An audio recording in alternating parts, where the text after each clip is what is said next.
গীতা শাস্ত্র কোনো ব্যক্তি বিশেষ, জাতি, বর্গ, পথ, দেশ, কাল অথবা কোনো কুরীতিগ্রস্ত সম্প্রদায়ের গ্রন্থ নয়, বরং এই ধর্মশাস্ত্র সর্বলৌকিক এবং সর্বকালিক। এই শাস্ত্র প্রত্যেক দেশ, প্রত্যেক জাতি, যে কোনো বয়সের প্রতিটি স্ত্রী পুরুষের জন্য, সবার জন্য। গীতা সম্পূর্ণ মানব জাতির ধর্মশাস্ত্র এবং অত্যন্ত গৌরবের বিষয় যে গীতা আপনারও ধর্মশাস্ত্র।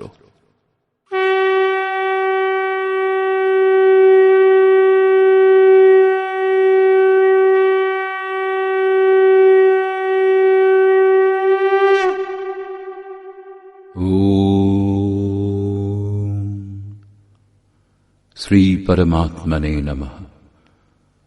যথার্থ গীতা, শ্রীমদ্ ভগবৎ গীতা, অথ তৃতীয় অধ্যায়। দ্বিতীয় অধ্যায়ে ভগবান শ্রীকৃষ্ণ বলেছেন যে এই বুদ্ধি তোমার জন্য জ্ঞান মার্গের বিষয় বলা হয়েছে। সেই বুদ্ধি কি? এই যে যুদ্ধ করো। এই যুদ্ধে বিজয়ী হলে মহামহিম স্থিতি এবং পরাজয় হলে দেবত্ব লাভ হবে।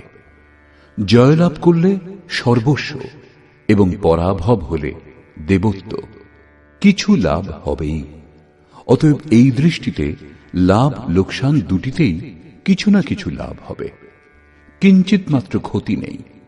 পুনরায় বললেন, এখন তুমি নিষ্কাম কর্মযোগের বিষয়ে শোনো, যে বুদ্ধির সঙ্গে যুক্ত হয়ে তুমি কর্মবন্ধন থেকে সম্পূর্ণরূপে মুক্ত হয়ে যাবে। পুনরায় এই কর্মের বিশেষত্বের উপর আলোকপাত করলেন। কর্ম করবার সময় সাবধান হতে বললেন এবং ফলের আকাঙ্ক্ষা ত্যাগ করতে বললেন। কামনা শূন্য হয়ে কর্মে প্রবৃত্ত হতে বললেন। বললেন, কর্ম করবার সময় অশ্রদ্ধাও যেন না হয়, তাহলেই তুমি কর্মবন্ধন থেকে মুক্ত হবে। মুক্ত হবে ঠিকই, কিন্তু সে বিষয়ে তোমার অবস্থান সম্বন্ধে তোমার অবহিত থাকার কথা নয়। অতএব অর্জুনের নিষ্কাম কর্মযোগ অপেক্ষা জ্ঞানমার্গই সহজ বলে বোধ হল। তিনি জিজ্ঞাসা করলেন, হে জনার্দন, নিষ্কাম কর্মযোগ অপেক্ষা জ্ঞানমার্গই যদি আপনার বিচারে শ্রেষ্ঠ, তবে কেন আমাকে এই ভয়ঙ্কর কর্মে নিযুক্ত করছেন? এই জিজ্ঞাসা স্বাভাবিক ছিল। মনে করুন, আপনার সম্মুখে দুটি পথ আছে, দুটি একই স্থানে নিয়ে যায়। এখন আপনি যদি যেতে চান, তাহলে নিশ্চয়ই জিজ্ঞাসা করবেন, উভয়ের মধ্যে সুগম কোনটি? যদি না করেন, তাহলে আপনি পথিক নন। ঠিক এইভাবে অর্জুনও জিজ্ঞাসা করলেন। অর্জুন উবাচ,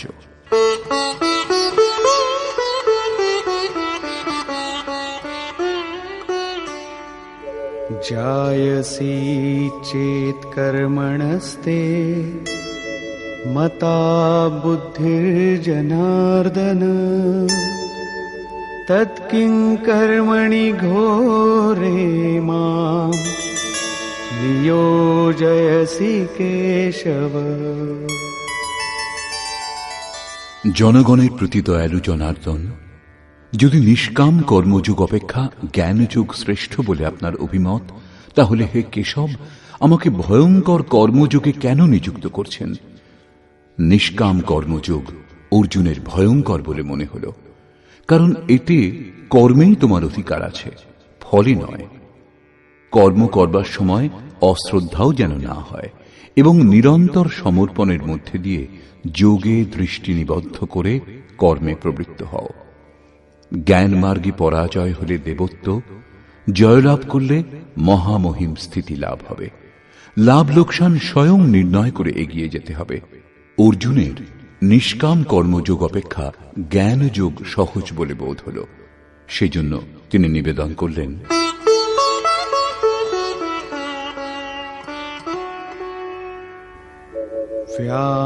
व्यामिश्रेणेव वाक्येन बुद्धिं मोहयसीव मे तदेकं वद निश्चित्य येन श्रेयोऽहमाप्नुयाम्।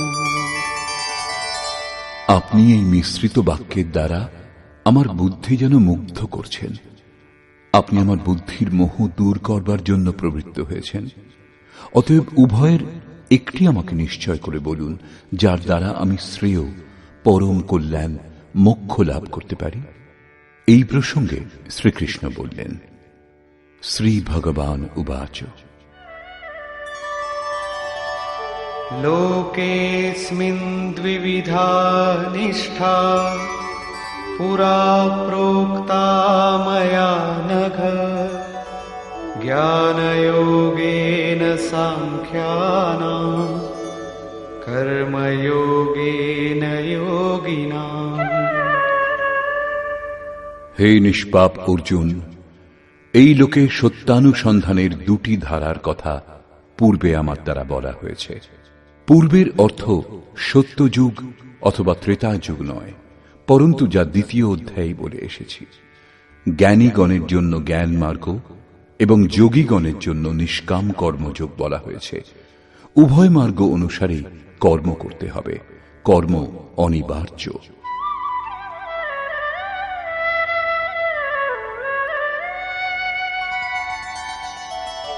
न कर्मणामनारम्भात् नैष्कर्म्यम् पुरुषोऽश्नुते न च सन्न्यसनादेव सिद्धिं समधिगच्छति।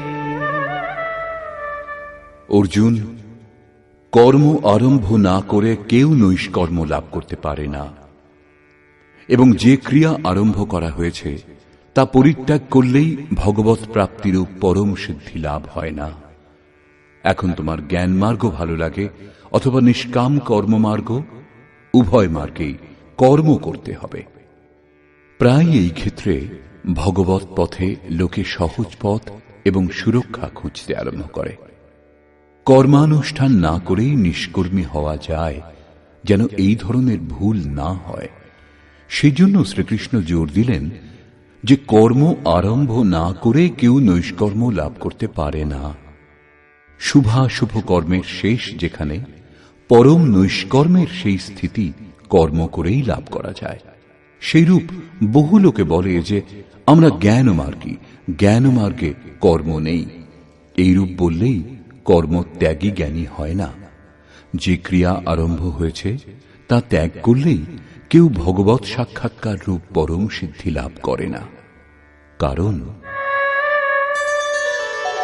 नहि कश्चित् क्षणमपि जातु तिष्ठत्य कर्मकृत् कार्यते ह्यवशः कर्म सर्वः प्रकृतिजैर्गुणैः। কর্ম না করে কোনো পুরুষ ক্ষণমাত্র থাকতে পারে না, কারণ সকলেই প্রকৃতিজাত গুণত্রয় দ্বারা মোহমুগ্ধ হয়ে কর্ম করে। প্রকৃতি ও প্রকৃতিজাত গুণ যতক্ষণ পর্যন্ত সক্রিয়, ততক্ষণ পর্যন্ত কোনো পুরুষ কর্ম না করে থাকতে পারে না। চতুর্থ অধ্যায়ের 33 ও 37তম শ্লোকে শ্রীকৃষ্ণ বলেছেন, সকল কর্ম জ্ঞানে শেষ হয়, জ্ঞানাগ্নি সমস্ত কর্ম ভস্মসাৎ করে। এখানে বলছেন কর্ম না করে কেউ থাকতে পারে না। তিনি কি বলতে চাইছেন? তার বলবার অর্থ হল যে যজ্ঞ করতে করতে ত্রিগুণাতীত হলে মনের বিলয় এবং সাক্ষাৎকারের সঙ্গে যজ্ঞের পরিণাম লাভ হলে কর্ম শেষ হয়ে যায়। সেই নির্ধারিত ক্রিয়া পূর্ণ হওয়ার আগে কর্ম সম্পূর্ণ হয় না। প্রকৃতির হাত থেকে রেহাই পাওয়া যায় না।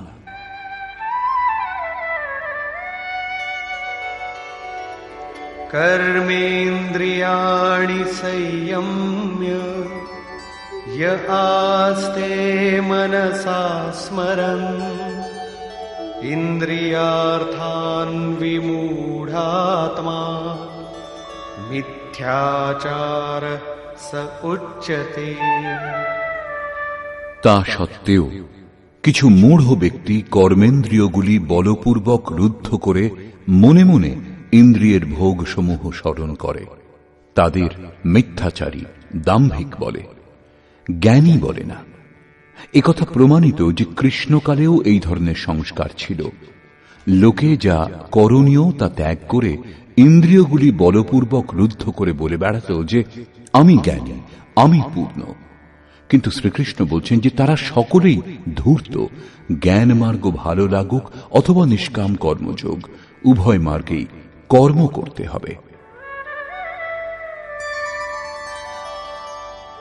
यस्त्विन्द्रियाणि मनसा नियम्यारभतेऽर्जुन कर्मेन्द्रियैः कर्मयोगम् असक्तः स विशिष्यते।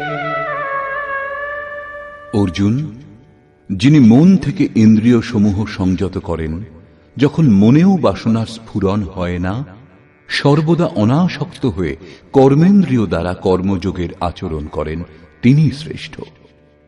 একথা বোঝা গেল যে কর্মের আচরণ করতে হবে, কিন্তু প্রশ্ন যে কোন কর্ম করব। ভগবান শ্রীকৃষ্ণ বলছেন,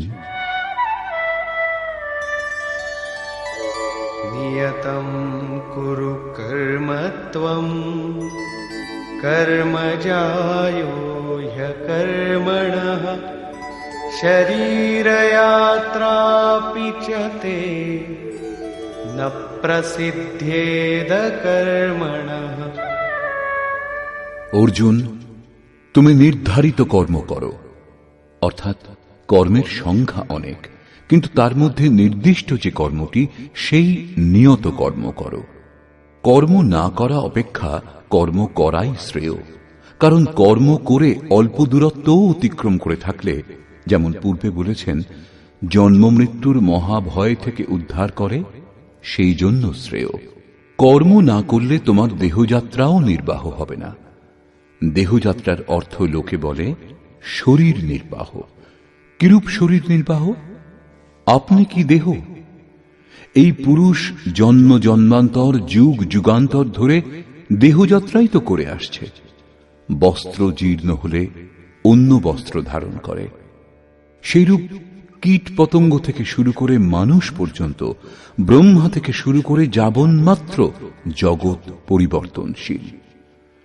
উত্তম অধম বিভিন্ন যোনিতে এই জীব নিরন্তর দেহযাত্রাই করে চলেছে।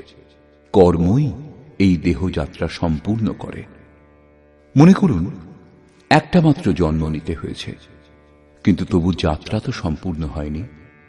এখনো সে পথিক। যাত্রা সম্পূর্ণ তখনই হবে যখন গন্তব্য এসে যাবে। পরমাত্মাতে স্থিতি লাভ করবার পর আত্মা শরীরে অনুপ্রবেশ করলে আর যাত্রা করতে হয় না। অর্থাৎ শরীর ত্যাগ, শরীর ধারণ এই পর্যায়ে শেষ হয়। অতএব কর্ম পূর্ণতা প্রদান করে। এই পুরুষকে কর্ম সম্পূর্ণ হওয়ার পর আর দেহের যাত্রা করতে হয় না। মোক্ষ সে শুভাত। অর্জুন, এই কর্ম করে তুমি সংসার বন্ধন স্বরূপ অশুভ থেকে মুক্ত হয়ে যাবে। কর্ম সংসার বন্ধন থেকে মুক্ত করে দেয়। এখন প্রশ্ন, সেই নির্ধারিত কর্ম কি? শ্রী ভগবান বলছেন, যজ্ঞার্থাৎ কর্মণোন্যত্র লোকোয়ং কর্ম বন্ধনঃ তদর্থং কর্ম কৌন্তেয় মুক্তসঙ্গ সমাচর। অর্জুন, যজ্ঞের অনুষ্ঠানই কর্ম। যে ক্রিয়া দ্বারা যজ্ঞ পূর্ণ হয় সেই ক্রিয়া কর্ম। প্রমাণিত হল যে কর্ম একটি নির্ধারিত প্রক্রিয়া। এছাড়া অন্য কর্ম কি কর্ম নয়? শ্রীকৃষ্ণ বললেন, না, সেসব কর্ম নয়। অন্যত্র লোকোয়ম কর্ম বন্ধনা। এই যজ্ঞের অনুষ্ঠান ছাড়া জগতে যা কিছু করা, যাতে সারা জগৎ রাত দিন ব্যস্ত, সে সমস্ত এই লোকেরই বন্ধন, কর্ম নয়। কর্ম মোক্ষ সে শুভাত, অশুভ অর্থাৎ সংসার বন্ধন থেকে মুক্তি প্রদান করে। একমাত্র কর্ম হল যজ্ঞের প্রক্রিয়া। অতএব অর্জুন, সেই যজ্ঞ সম্পূর্ণ করার জন্য সঙ্গদোষ থেকে পৃথক অবস্থান করে উত্তম রূপে কর্মের আচরণ করো। সঙ্গদোষ থেকে পৃথক না হলে এই কর্ম সম্পূর্ণ হয় না। এখন স্পষ্ট হল যে যজ্ঞের অনুষ্ঠানকেই কর্ম বলে, কিন্তু এখানে পুনরায় এক নূতন প্রশ্নের উদয় হল যে সেই যজ্ঞ কি যার অনুষ্ঠান করা হবে। সেই জন্য প্রথমে যজ্ঞ কি তা না বলে শ্রীকৃষ্ণ বললেন যে যজ্ঞের উৎপত্তি হল কোত্থেকে, যজ্ঞ থেকে আমরা কি ফল লাভ করি তার বিশেষত্ব বললেন, এবং চতুর্থ অধ্যায়ে স্পষ্ট করেছেন যে যজ্ঞ কি যার অনুষ্ঠান করলে কর্মের আরম্ভ হবে। যোগেশ্বর শ্রীকৃষ্ণের বাণীর নিপুণতাতে এটা স্পষ্ট হয় যে যে বিষয়ের বর্ণনা করবেন প্রথমে তিনি তার বিশেষত্বের বর্ণনা করলেন যাতে শ্রদ্ধা জাগে। তারপর তিনি তাতে যে সতর্কতা অবলম্বন করতে হয় তার উপর আলোকপাত করলেন এবং অবশেষে মুখ্য সিদ্ধান্ত প্রতিপাদন করলেন। এখানে স্মরণ রাখা আবশ্যক, শ্রীকৃষ্ণ কর্মের অন্যান্য অঙ্গের উপর আলোকপাত করেছেন যে কর্ম হল নির্ধারিত ক্রিয়া, নির্ধারিত ক্রিয়া ব্যতীত অন্য কর্ম কর্ম নয়। দ্বিতীয় অধ্যায়ে প্রথমবার কর্মের নাম উল্লেখ করেছেন, তার বিশেষত্বের উপর জোর দিলেন, তাতে যে সতর্কতা অবলম্বন করা হয় তার উপর আলোকপাত করলেন, কিন্তু কর্ম কি বললেন না। এখানে বর্তমান অধ্যায়ে বললেন যে কেউ কর্ম না করে থাকতে পারে না। প্রকৃতির প্রভাবে মানুষ কর্ম করে। এছাড়া যারা ইন্দ্রিয়গুলিকে বলপূর্বক অবরুদ্ধ করে মন থেকে বিষয় চিন্তা করে তারা অহংকারী। সেই জন্য অর্জুন, মনের দ্বারা ইন্দ্রিয় সমূহ সংযত করে তুমি কর্ম করো, কিন্তু কোন কর্ম করা হবে সে প্রশ্নটি যেমন তেমনি রইল। যোগেশ্বর শ্রীকৃষ্ণ বললেন, অর্জুন তুমি নির্ধারিত কর্ম করো। এখন প্রশ্ন, সেই নির্ধারিত কর্ম কি যার অনুষ্ঠান করতে বলেছেন? তিনি বলছেন যজ্ঞের অনুষ্ঠান করাই কর্ম। এখন প্রশ্ন ওঠে যে যজ্ঞ কি? এখানে যজ্ঞের উৎপত্তি এবং বিশেষত্ব পর্যন্ত বলবেন। চতুর্থ অধ্যায়ে যজ্ঞের সম্বন্ধে সুস্পষ্ট ধারণা হবে যার অনুষ্ঠানই কর্ম। গীতা শাস্ত্র বোঝার চাবিকাঠি হল কর্মের এই পরিভাষা। যজ্ঞ ছাড়া সবকিছু করে সংসারী লোকেরা। কেউ চাষ করে, কেউ ব্যবসা, কেউ উচ্চ পদে প্রতিষ্ঠিত, কেউ সেবক, কেউ বা নিজেকে বুদ্ধিজীবী বলে, কেউ বলে শ্রমিক, কেউ সমাজ সেবাকে, কেউ দেশ সেবাকে কর্ম বলে মনে করে। এই কর্মগুলির মধ্যে কিছু কর্মকে সকাম এবং কিছু কর্মকে নিষ্কাম কর্ম বলে লোকের ভূমিকাও তৈরি করে নিয়েছে, কিন্তু শ্রীকৃষ্ণের অনুসারে সেসব কর্ম নয়। অন্যত্র লোকোয়ম কর্মবন্ধনা। যজ্ঞের অনুষ্ঠান ছাড়া যা কিছু করা হয় সেসব কর্ম এই লোকেরই বন্ধন, মোক্ষ প্রদানকারী কর্ম নয়। বস্তুত যজ্ঞের অনুষ্ঠান কর্ম। এখন যজ্ঞ কি তা না বলে ভগবান শ্রীকৃষ্ণ বলছেন যজ্ঞ এলো কোথা থেকে।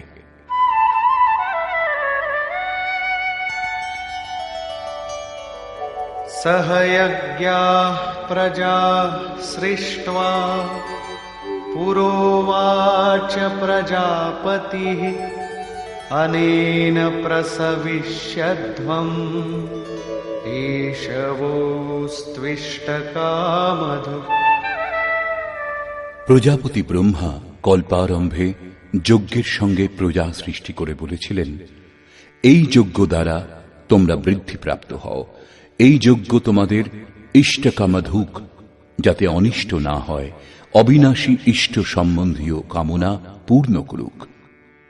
যজ্ঞর সঙ্গে প্রজাদেরকে সৃষ্টি করেছিলেন প্রজাপতি ব্রহ্মা। ব্রহ্মাকে, তিনি কি চতুর্মুখ এবং অষ্টচক্ষু বিশিষ্ট কোন দেবতা যেমন প্রচলিত আছে? শ্রীকৃষ্ণের অনুসারে দেবতা নামের কোনো আলাদা সত্তা নেই। তাহলে প্রজাপতি কে? বস্তুত যিনি প্রজার মূল উদ্গম, পরমাত্মাতে স্থিতি লাভ করেছেন, সেই মহাপুরুষই প্রজাপতি। বুদ্ধি ব্রহ্মা। অহংকার শিব বুদ্ধি অজ মনসী চিত্ত মহান। সেই সময় বুদ্ধি যন্ত্র মাত্র হয়। এইরূপ মহাপুরুষের মাধ্যমে পরমাত্মাই কথা বলেন। ভজনের বাস্তবিক ক্রিয়া আরম্ভ হলে বুদ্ধির ক্রমবিকাশ হয়। শুরুতে সেই বুদ্ধি ব্রহ্মবিদ্যার সঙ্গে সংযুক্ত হওয়ার জন্য তাকে ব্রহ্মবিদ বলা হয়। ক্রমশ সমস্ত বিকার শান্ত হলে, ব্রহ্মবিদ্যাতে শ্রেষ্ঠতা লাভ করলে তাকে ব্রহ্মবিদ্যর বলা হয়। ধীরে ধীরে বিকাশ আরো সূক্ষ্ম হলে, বুদ্ধির আরো বিকাশ হয়, তখন তাকে ব্রহ্মবিদ্যরিয়ান বলে। সেই অবস্থা লাভ হলে ব্রহ্মবিদ্যেতা পুরুষ অন্যকেও উত্থান মার্গে নিয়ে যাওয়ার যোগ্যতা অর্জন করেন। বুদ্ধির পরাকাষ্ঠা হল ব্রহ্মবিদ্যরিষ্ট, অর্থাৎ ব্রহ্মবিতের সেই অবস্থা যাতে ইষ্ট ওতপ্রোত। এইরূপ স্থিতি লাভ করেছেন যিনি, তিনি প্রজার মূল উদ্গম পরমাত্মায় স্থিত থাকেন। এরূপ মহাপুরুষের বুদ্ধি যন্ত্রমাত্র, তাঁদেরই প্রজাপতি বলা হয়। তাঁরা প্রকৃতির দ্বন্দ্বের বিশ্লেষণ করে আরাধনা ক্রিয়ার রচনা করেন। যজ্ঞের অনুরূপ সংস্কার প্রদান করাই প্রজা সৃষ্টি। এর পূর্বে সমাজ অচৈতন্য এবং অব্যবস্থিত অবস্থাতে থাকে। যজ্ঞের অনুরূপ এদের গড়ে তোলাই হল সৃষ্টি, অর্থাৎ সুসজ্জিত করা। এইরূপ মহাপুরুষ সৃষ্টির আরম্ভে যজ্ঞের সঙ্গে প্রজার সৃষ্টি করেছেন। কল্প রোগমুক্ত করে, বৈদ্য কল্প প্রদান করেন, আবার কেউ কায়া কল্প করে। এটা অবশ্য শরীরের ক্ষণিক কল্প। যথার্থ কল্প তখনই হয় যখন ভবরোগ থেকে মুক্তি লাভ হয়।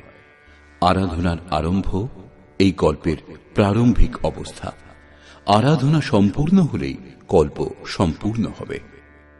সেইরূপ পরমাত্ম স্বরূপে স্থিত মহাপুরুষগণ ভজনের আরম্ভে যজ্ঞের সঙ্গে সংস্কার সুসংগঠিত করে বললেন, এই যজ্ঞ দ্বারা তোমরা সমৃদ্ধ হও। কিরূপ সমৃদ্ধি? সেই সমৃদ্ধি কি কাঁচা ঘরবাড়ি পাকা করা, বেশি উপার্জন করা?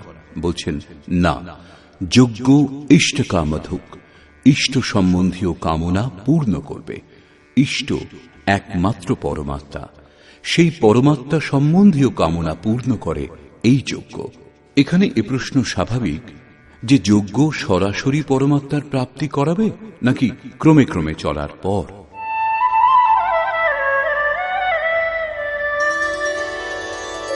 দেবান ভাবয়তানেন তে দেবা ভাবয়ন্তু বহ পরস্পরম ভাবয়ন্তঃ শ্রেয়ঃ পরমবাপ্স্যথ। এই যজ্ঞ দ্বারা দেবতাগণের উন্নতি করো, অর্থাৎ দৈবী সম্পদের বৃদ্ধি করো। সেই দেবতাগণও তোমাদের উন্নত করবেন। এইরূপ পরস্পরের উন্নতি দ্বারা পরম শ্রেয়, যার পর কিছু লাভ করা বাকি থাকবে না, এইরূপ পরম কল্যাণ লাভ করবে। যেমন যেমন আমরা যজ্ঞের অনুষ্ঠান করব, পরে যজ্ঞের অর্থ আরাধনার বিধি হবে, তেমন তেমন হৃদয়ে দৈবী সম্পদ অর্জন হতে থাকবে। পরম দেব এক পরমাত্মা। সেই পরম দেবে স্থিতি লাভ করতে সাহায্য করে যে সম্পদ, অন্তঃকরণে যে সজাতীয় প্রবৃত্তি বিদ্যমান, সেই সজাতীয় প্রবৃত্তি সমূহই দৈবী সম্পদ। কারণ এদের সাহায্যেই পরম দেবের প্রাপ্তি হয়, সেজন্য দৈবী সম্পদ বলা হয়। বাহ্য জগতের দেবতা পাথর জল নয়, যেমন লোকে কল্পনা করে। যোগেশ্বর শ্রীকৃষ্ণের বাণীতে তাদের অস্তিত্ব নেই। তিনি আরো বলছেন,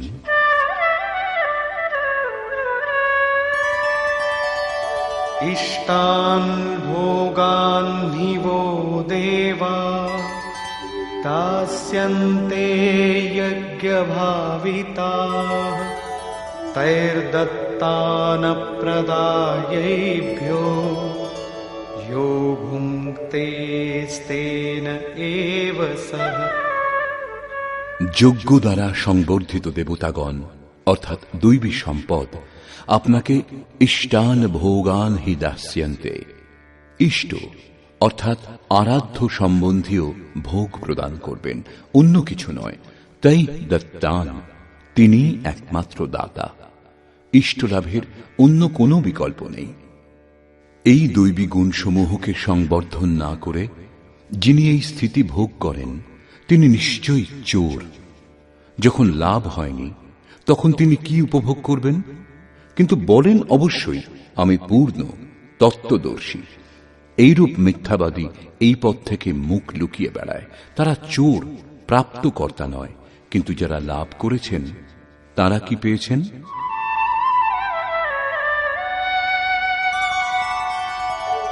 यज्ञशिष्टाशिनः सन्तो मुच्यन्ते सर्वकिल्बिषैः भुञ्जते ते त्वघं पापा ये पचन्त्यात्मकारणात्। যে সাধু পুরুষগণ যজ্ঞাবশেষ অন্ন গ্রহণ করেন তারা সকল পাপ থেকে মুক্ত হন। দৈবী সম্পদের বৃদ্ধি করতে করতে পরিণামে প্রাপ্তিকালই পূর্তিকাল। যজ্ঞ সম্পূর্ণ হয় যখন, তখন অবশিষ্ট যিনি থাকেন তিনি হলেন ব্রহ্ম। সেই ব্রহ্মই আবার অন্ন। একেই শ্রীকৃষ্ণ অন্যভাবে বললেন, যজ্ঞ শিষ্টামৃত ভুজো ইয়ান্তি ব্রহ্ম সনাতনম। যজ্ঞ যার সৃষ্টি করে সেই অসন যিনি গ্রহণ করেন তিনি ব্রহ্মে লীন হন। এখানে তিনি বলছেন যজ্ঞাবশেষ অসন ব্রহ্ম পীযূষ যিনি পান করেন তিনি সকল পাপ থেকে মুক্ত হন। সাধু ব্যক্তি মুক্ত হন, কিন্তু পাপী যারা তারা মোহজাত দেহের পোষণের জন্যই অন্ন পাক করে, পাপান্ন গ্রহণ করে।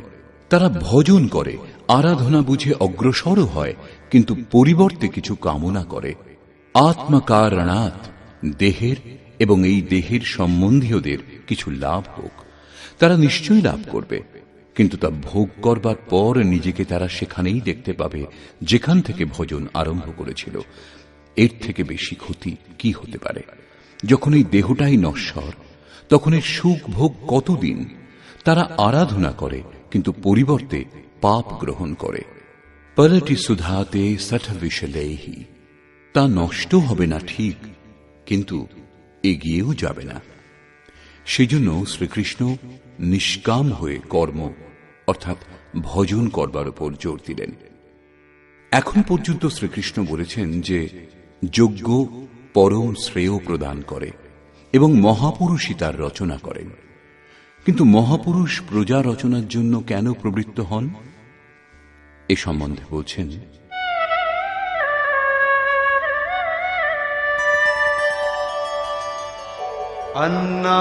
अन्नाद्भवन्ति भूतानि पर्जन्यादन्नसम्भवः यज्ञाद्भवति पर्जन्यो यज्ञः कर्म समुद्भवः। कर्म ब्रह्मोद्भवं विद्धि ब्रह्माक्षरसमुद्भवम् तस्मात् सर्वगतं ब्रह्म नित्यं यज्ञे प्रतिष्ठितम्। অন্ন থেকে সমস্ত প্রাণী উৎপন্ন হয়।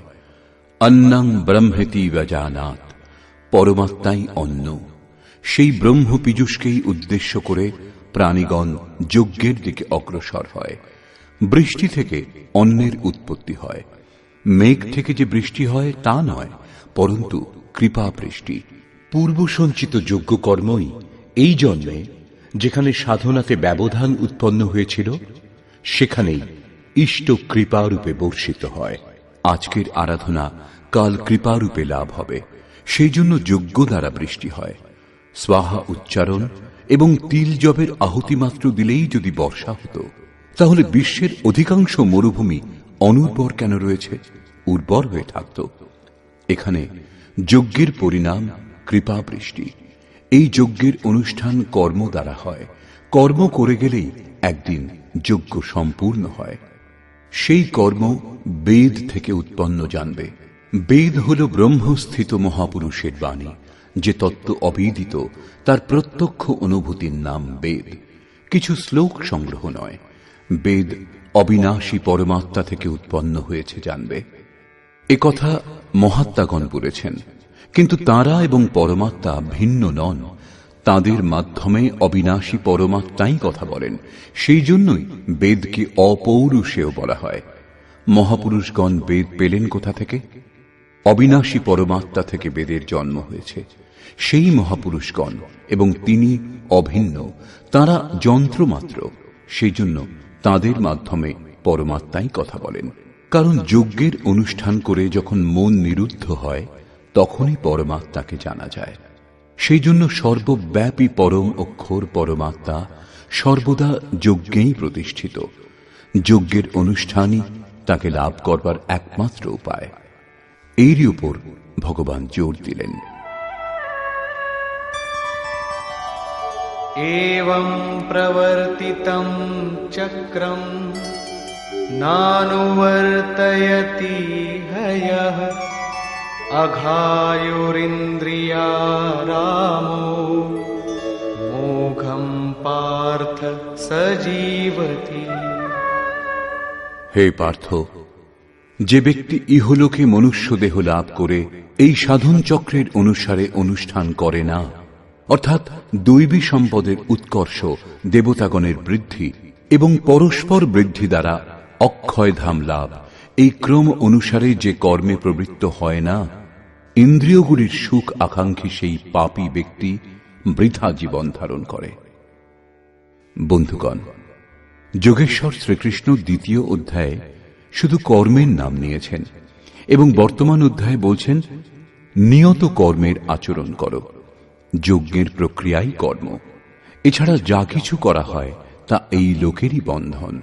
এই কারণে সঙ্গদোষ থেকে পৃথক অবস্থান করে যজ্ঞের পূর্তির জন্য কর্মের আচরণ করো।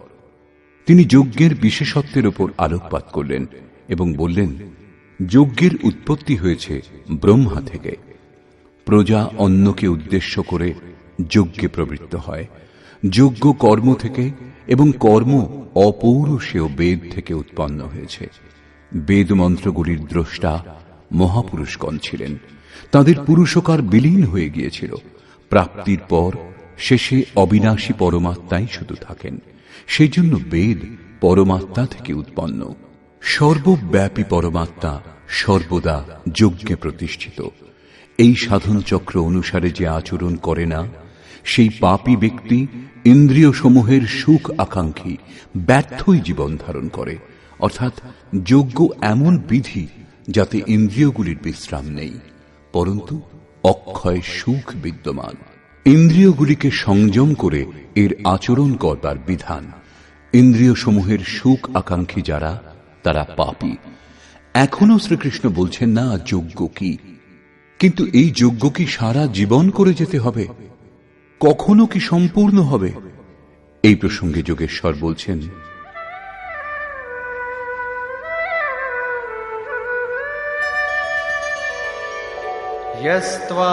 यस्त्वात्मरतिरेव स्यात् आत्मतृप्तश्च मानवः आत्मन्येव च सन्तुष्टः तस्य कार्यं न विद्यते। কিন্তু যে ব্যক্তি আত্মাতেই প্রীত, আত্মাতেই তৃপ্ত এবং আত্মাতেই সন্তুষ্ট, তার জন্য কোনো কর্তব্য বাকি থাকে না। এই হল লক্ষ্য। যখন অব্যক্ত, সনাতন, অবিনাশী আত্মতত্ত্ব লাভ হয়ে যায়, তখন আর কার অনুসন্ধান করা হবে? এরূপ পুরুষের কর্মের, আরাধনার প্রয়োজন হয় না। আত্মা ও পরমাত্মা একে অন্যের পর্যায়ভুক্ত। পুনরায় এর বর্ণনা করলেন, নৈব তস্য কৃতেনার্থো না কৃতেনেহ কশ্চন ন চাস্য সর্বভূতেষু কশ্চিদর্থব্যপাশ্রয়ঃ। এই সংসারে সেই পুরুষের কর্ম করেও কোনো লাভ নেই এবং কর্ম না করলেও কোনো লোকসান নেই। কিন্তু আত্মতত্ত্ব লাভ হওয়ার পূর্বে এর প্রয়োজন ছিল। তার সমগ্র প্রাণী জগতের সঙ্গে কোনো স্বার্থ সম্বন্ধ থাকে না। আত্মাই শাশ্বত, সনাতন, অব্যক্ত, অপরিবর্তনশীল ও ও অক্ষয়। যখন আত্মা লাভ হয়ে গেছে এবং তাতেই সন্তুষ্ট, তাতেই তৃপ্ত, তাতেই ওতপ্রোত এবং স্থিত আছেন, যখন এর থেকে শ্রেষ্ঠ কোনো সত্তা নেই, তখন কার খোঁজ করা হবে, কি লাভ হবে? সেই পুরুষের কর্ম ত্যাগ করলেও কোনো ক্ষতি নেই, কারণ বিকারের চিহ্ন যে চিত্তে পড়ে সেই চিত্তই বিলুপ্ত হয়ে গেছে। তার সকল ভূতে, বাহ্য জগতে এবং আন্তরিক সংকল্পের স্তরে কোনো উদ্দেশ্য থাকে না। সব থেকে বড় উদ্দেশ্য ছিল পরমাত্মাকে লাভ করা। যখন তাকে লাভ করেছেন, তখন অন্য কারুকে তার কি প্রয়োজন? তস্মাদসক্তঃ সততম কার্যং কর্ম সমাচর আসক্তো হ্যাচরन् কর্ম পরমাপ্নোতি পুরুষঃ। সেই স্থিতি লাভ করবার জন্য তুমি অনাসক্ত হয়ে নিরন্তর কার্যং কর্ম, করণীয় যে কর্ম, উত্তম রূপে সেই কর্মের অনুষ্ঠান করো। কারণ অনাসক্ত পুরুষ কর্মের অনুষ্ঠান করে পরমাত্মাকে লাভ করেন। নিয়ত কর্ম, কার্যং কর্ম এক। কর্মের প্রেরণা দিয়ে তিনি বললেন,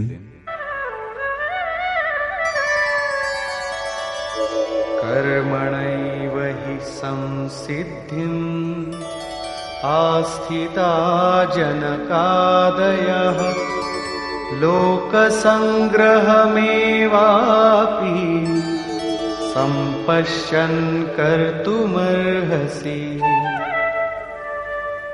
জনকের তাৎপর্য রাজা জনক নয়। জনক জন্মদাতাকে বলে। যোগী জনক আপনার স্বরূপকে জন্ম দেয়, প্রকট করে। যোগ সংযুক্ত প্রত্যেক মহাপুরুষ জনক। এরূপ যোগ সংযুক্ত বহু ঋষি জনকাদয়, জনক ইত্যাদি জ্ঞানী মহাপুরুষও কর্মণা এব হি সংসিদ্ধিম, কর্ম করেই পরম সিদ্ধি লাভ করেছেন।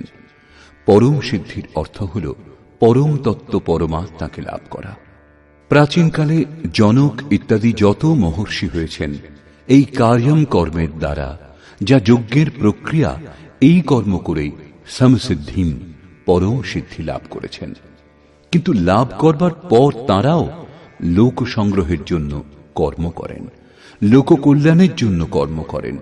অতএব তুমি প্রাপ্তির পর লোকনায়ক হওয়ার জন্য কর্ম করবার উপযুক্ত। কেন? এখন শ্রীকৃষ্ণ বলছেন যে লাভ করবার পর মহাপুরুষের কর্ম করলে কোনো লাভ হয় না, এবং কর্ম না করলেও তার কোনো লোকসান হয় না। কিন্তু লোক সংগ্রহ, লোকহিতের জন্য তারা উত্তম রূপে কর্মের অনুষ্ঠান করেন।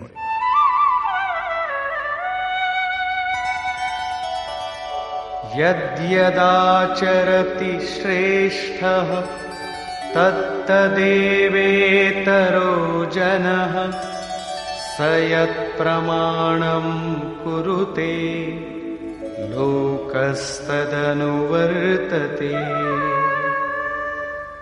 শ্রেষ্ঠ ব্যক্তি যা যা আচরণ করেন, সাধারণ লোকে তাই অনুকরণ করে। সেই মহাপুরুষ যা কিছু প্রমাণ করে দেন, অন্য লোকে তাই অনুসরণ করে। পূর্বে শ্রীকৃষ্ণ স্বরূপে স্থিত আত্মতৃপ্ত মহাপুরুষের অবস্থিতির ওপর আলোকপাত করেছেন। তাঁদের কর্ম করলে কোনো লাভ হয় না এবং ত্যাগ করলে কোনো লোকসানও হয় না। তা সত্ত্বেও জনকাদি উত্তম রূপে কর্মের অনুষ্ঠান করতেন। এখানে শ্রীকৃষ্ণ সেই মহাপুরুষগণের সঙ্গে নিজের তুলনা করেছেন যে তিনিও মহাপুরুষ।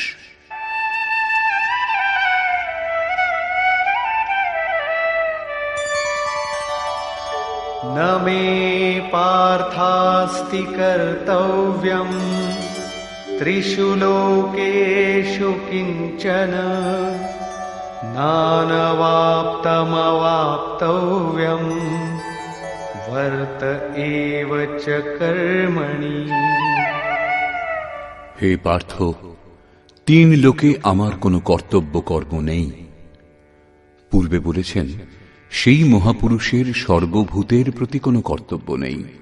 এখানে বলছেন, 3 লোকে আমার কোনো কর্তব্য বাকি নেই এবং লাভের যোগ্য বস্তু কিঞ্চিত মাত্র লাভ করতে বাকি নেই। তা সত্ত্বেও আমি উত্তম প্রকার কর্মের আচরণ করি। কেন? यदि ह्यहं न वर्तेयं जातु कर्मण्यतन्द्रितः मम वर्त्मानुवर्तन्ते मनुष्याः पार्थ सर्वशः। কারণ যদি আমি সাবধান হয়ে কর্ম না করি, তাহলে মনুষ্যগণ আমার অবলম্বিত পথেরই অনুগামী হবে। তাহলে আপনার অনুকরণ কি খারাপ? শ্রীকৃষ্ণ বললেন, হ্যাঁ। উৎসীদেয়ুরিমে লোকা ন কুর্যাং কর্ম চেদহম শঙ্করস্য চ কর্তা স্যাম উপহন্যামি মাঃ প্রজাঃ। যদি আমি সাবধান হয়ে কর্ম না করি, তাহলে এই সকল লোক ভ্রষ্ট হবে এবং আমি শঙ্করাস্য বর্ণ সংকরের সৃষ্টিকর্তা হব এবং এই সকল প্রজার বিনাশের কারণ হব। স্বরূপে স্থিত মহাপুরুষ সতর্ক হয়ে যদি আরাধনাক্রমে প্রবৃত্ত না থাকেন, তাহলে সমাজ তার অনুকরণ করে ভ্রষ্ট হয়ে যাবে। তিনি না করলেও তার কোনো লোকসান নেই, কারণ তিনি আরাধনা সম্পূর্ণ করে নিবৃত্ত হয়েছেন। কিন্তু সমাজ তো এখনো আরাধনা আরম্ভই করেনি। অনুগামীদের পথ প্রদর্শনের জন্যই মহাপুরুষ কর্ম করেন। আমিও করি। অর্থাৎ শ্রীকৃষ্ণ মহাপুরুষ ছিলেন, বৈকুণ্ঠ থেকে আবির্ভূত কোনো অবতার নন। তিনি বললেন, মহাপুরুষ লোককল্যাণের জন্য কর্ম করেন, আমিও করি। আমি যদি না করি, তাহলে মানুষ আদর্শভ্রষ্ট হবে, সকলেই কর্ম ত্যাগ করবে। মন বড় চঞ্চল, সবকিছু পেতে চায়, কেবল ভজন করতে চায় না। স্বরূপস্থ মহাপুরুষ যদি কর্ম না করেন, তবে তাকে দেখে অনুগামীগণও কর্ম ত্যাগ করবে। অজুহাত দেখাবে যে ইনি তো ভজন করেন না, পান খান, সুগন্ধদ্রব্য ব্যবহার করেন, সামান্য জনের মতো কথা বলেন, তবুও একে মহাপুরুষ বলে সমাদর করা হয়। এরূপ চিন্তা করে তারাও আরাধনা ত্যাগ করে আদর্শভ্রষ্ট হয়।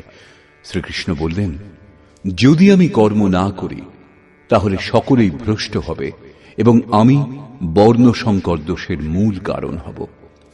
স্ত্রীগণ কলুষিত হলে বর্ণ সংকরের প্রভাব দেখা যায়।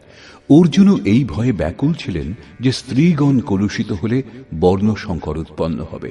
কিন্তু শ্রীকৃষ্ণ বললেন, যদি আমি সাবধান হয়ে আরাধনায় রত না থাকি, তাহলে বর্ণ সংকর দোষের মূল কারণ আমি হব।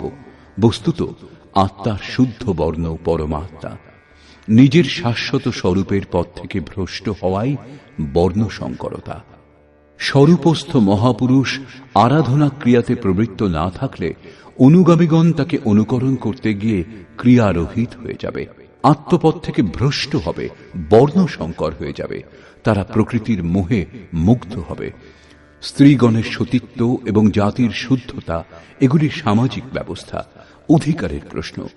সমাজের পক্ষে এর উপযোগিতাও আছে, কিন্তু মাতা পিতার ভুলের কোনো প্রভাব সন্তানের সাধনার উপর পড়ে না। আপন করণী পার উতরণী। হনুমান, ব্যাস, বশিষ্ঠ, নারদ, সুখদেব, কবির, যিশু এরা উত্তম মহাপুরুষ হয়েছিলেন, কিন্তু সামাজিক কুলীনতার সঙ্গে এদের কোনো সম্পর্ক ছিল না। আত্মা নিজের পূর্বজন্মের গুণধর্ম সঙ্গে নিয়ে আসে। শ্রীকৃষ্ণ বলছেন, মনঃ ষষ্ঠানি ইন্দ্রিয়াণি প্রকৃতিস্থানি কর্ষতি। মন ও ইন্দ্রিয় সমূহ দ্বারা যে কাজ এই জন্মে করা হয়, সেই সংস্কার নিয়ে জীবাত্মা পুরনো দেহ ত্যাগ করে নূতন দেহে প্রবেশ করে। এতে জন্মদাতাদের কোনো ভূমিকা নেই, তাদের বিকাশক্রমে কোনো ব্যবধানের সৃষ্টি হয় না। অতএব স্ত্রীগণ কলুষিত হলে বর্ণ সংকর হয় না। স্ত্রীগণের কলুষিত হওয়া এবং বর্ণ সংকরের মধ্যে কোনো সম্পর্ক নেই।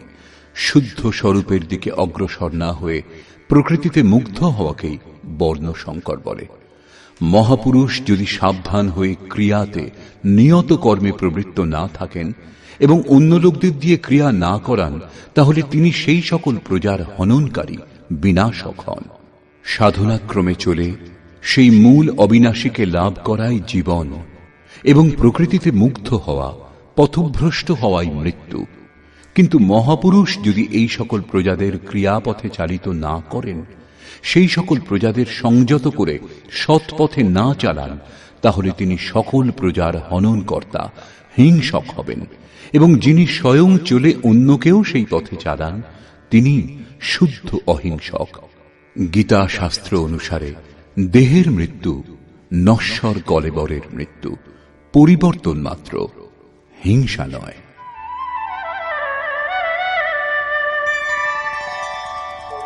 सक्ताः कर्मण्यविद्वांसो यथा कुर्वन्ति भारत कुर्याद्विद्वांस्तथा सक्तः चिकीर्षुर्लोकसंग्रहम्।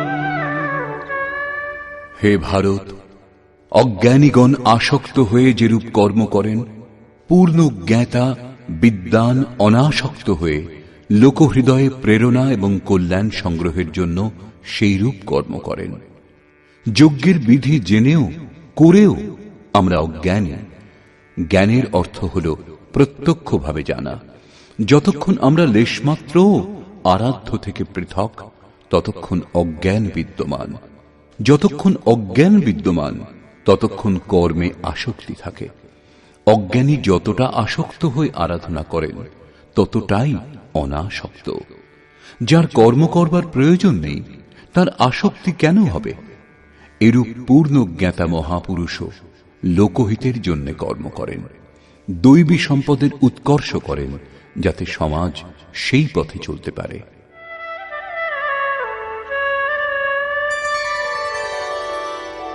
न बुद्धिभेदं जनयेद् अज्ञानां कर्मसङ्गिनां जोषयेत् सर्वकर्माणि विद्वान् युक्तः समाचरन्। জ্ঞানী পুরুষের লক্ষ্য রাখা উচিত, যাতে কর্মে আসক্ত অজ্ঞানীগণের বুদ্ধিভ্রম না হয়।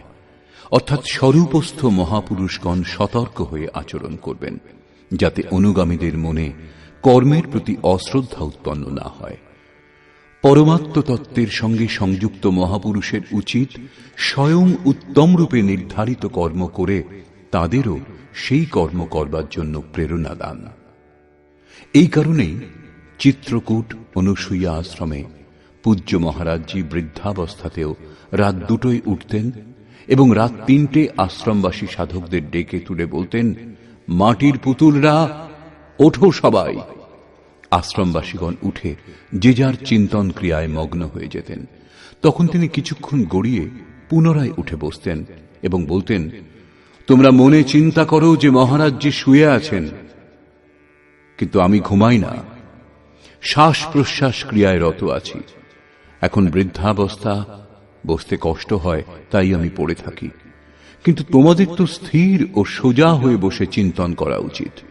যতক্ষণ তৈলধারার মতো শ্বাস প্রশ্বাস ক্রমাগত না পড়ে, লক্ষ্য রাখবে যেন ক্রমভঙ্গ না হয়, মাঝে কোনো সংকল্প যাতে ব্যবধান উৎপন্ন না করতে পারে, ততক্ষণ সতত প্রবৃত্ত থাকা সাধকের ধর্ম।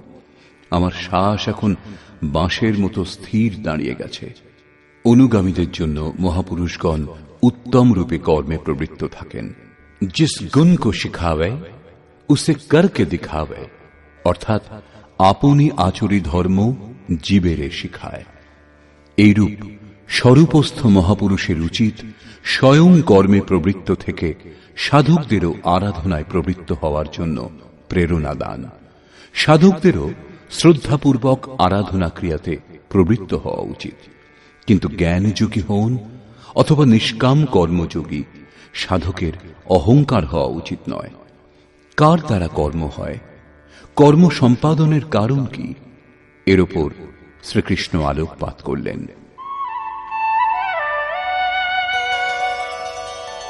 প্রকৃতে ক্রিয়মাণানি गुणैः कर्माणि सर्वशः अहंकार विमूढात्मा कर्ताहमिति मन्यते।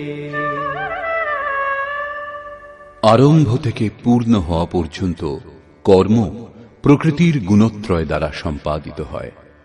তা সত্ত্বেও অহংকারে যিনি বিশেষ রূপে মূঢ়, তিনি আমি কর্তা এই রূপ মনে করেন। একথা কিরূপে স্বীকার করা হবে যে আরাধনা প্রকৃতির গুণে হয়? এটা কি দেখেছেন? এই প্রসঙ্গে বলছেন, তত্ত্ববিত্তু মহাবাহো গুণকর্ম বিভাগয়োঃ গুণাগুণেষু বর্তন্তে ইতি মত্ত্বা ন সজ্জতে। হে মহাবাহ, গুণবিভাগ এবং কর্মবিভাগকে তত্ত্ববিদ পরম তত্ত্ব পরমাত্মার সম্যক জ্ঞান বিশিষ্ট মহাপুরুষগণ দেখেছেন এবং সম্পূর্ণ গুণ গুণসমূহে বর্তিত। এরূপ চিন্তা করে তারা গুণ এবং কর্মের কর্তৃত্বে আসক্ত হন না। এখানে তত্ত্বের অর্থ পরম তত্ত্ব পরমাত্মা, 5টা অথবা 25টা তত্ত্ব নয়, লোকে যেমন কল্পনা করে থাকে। যোগেশ্বর শ্রীকৃষ্ণের বাণীতে তত্ত্ব একমাত্র পরমাত্মা, অন্য কোনো তত্ত্ব নেই। গুণাতীত হয়ে পরম তত্ত্ব পরমাত্মায় স্থিত মহাপুরুষ গুণের অনুসারে কর্মগুলির বিভাজন দেখতে পান। তামসিক গুণের প্রভাবে আলস্য, নিদ্রা, প্রমাদ, কর্মে প্রবৃত্ত না হওয়ার স্বভাব দেখা যায়।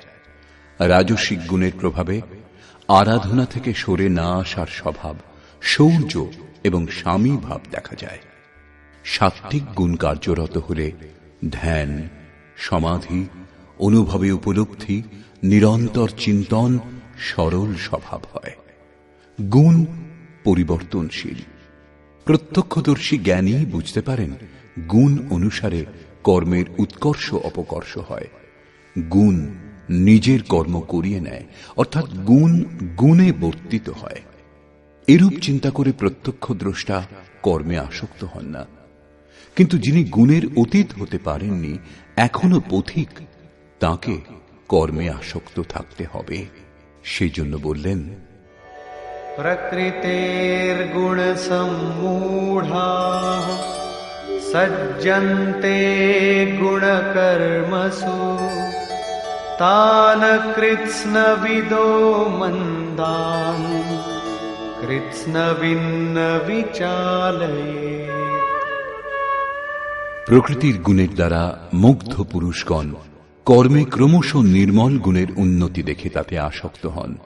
সেই অসম্পূর্ণ জ্ঞান বিশিষ্ট মন্দান শিথিল চেষ্টা যাদের, তাদের উত্তম জ্ঞান সম্পন্ন জ্ঞানী পুরুষ চালিত করবেন না, তাদের হতোৎসাহ করবেন না, উৎসাহ দেবেন।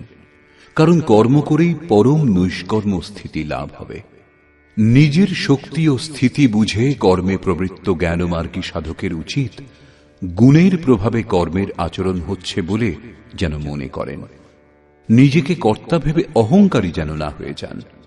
নির্মল গুণলাভ হলেও তাতে আসক্ত যেন না হন। কিন্তু নিষ্কাম কর্মযোগীর কর্ম এবং গুণের বিশ্লেষণ করে সময় নষ্ট করা উচিত নয়। তাকে আত্মসমর্পণ করে শুধু কর্মে প্রবৃত্ত থাকতে হবে। কোন গুণ কার্যরত তা দেখার ভার ইষ্টের। গুণের পরিবর্তন এবং ক্রমশ উত্থান তিনি ইষ্টের কৃপা বলে মনে করেন। কর্মের আচরণও তাঁরই কৃপা বলে মনে করেন। অতএব আমি কর্তা এই অহংকার অথবা গুণে আসক্ত হওয়ার সমস্যা তার থাকে না। তিনি তো অনবরত প্রবৃত্ত থাকেন। এই প্রসঙ্গে এর সঙ্গে যুদ্ধের স্বরূপ বর্ণনা করে ভগবান শ্রীকৃষ্ণ বলছেন,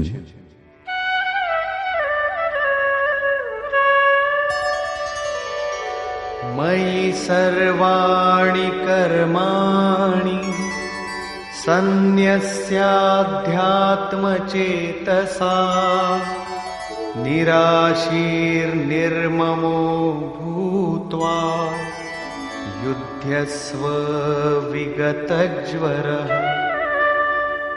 সেই জন্য অর্জুন, তুমি अध्यात्म चेतसा অন্তরাত্মায় চিত্তকে নিরুদ্ধ করে ধ্যানস্থ হয়ে কর্মগুলি আমাতে সমর্পণ করে আশা, মমতা ও শোক শূন্য হয়ে যুদ্ধ করো। যখন চিত্ত ধ্যানস্থ, লেশমাত্র কিছু পাওয়ার আশা নেই, কর্মের প্রতি আসক্তি নেই, অসফলতার সন্তাপ নেই, তখন সেই পুরুষ যুদ্ধ কি করবেন? যখন চারিদিক থেকে চিত্ত সংযত হয়ে হৃদয় দেশে নিরুদ্ধ হয়ে আসছে, তখন সেই পুরুষ যুদ্ধ করতে যাবেন কেন? কার সঙ্গে যুদ্ধ করবেন? সে স্থানে কে বা আছে? বাস্তবে যখন আপনি ধ্যান করতে আরম্ভ করবেন, তখনই যুদ্ধের আসল স্বরূপ আপনি বুঝতে পারবেন। কাম, ক্রোধ, রাগ, দেশ, আশা, তৃষ্ণা ইত্যাদি বিকার সমূহ বিজাতীয় প্রবৃত্তিগুলি যাদের কুরু বলা হয়, এরা সংসারে যাতে প্রবৃত্তি হয় তারই চেষ্টা করবে, বিঘ্নরূপে ভয়ঙ্কর আক্রমণ করবে। এদের সঙ্গে সংঘর্ষের নামই যুদ্ধ। একে অতিক্রম করে যাওয়াই হল বাস্তবিক যুদ্ধ। এদের নিশ্চিহ্ন করে অন্তরাত্মায় মনকে স্থির করা, ধ্যানস্থ হওয়াই যথার্থ যুদ্ধ। এর ওপর পুনরায় জোর দিলেন।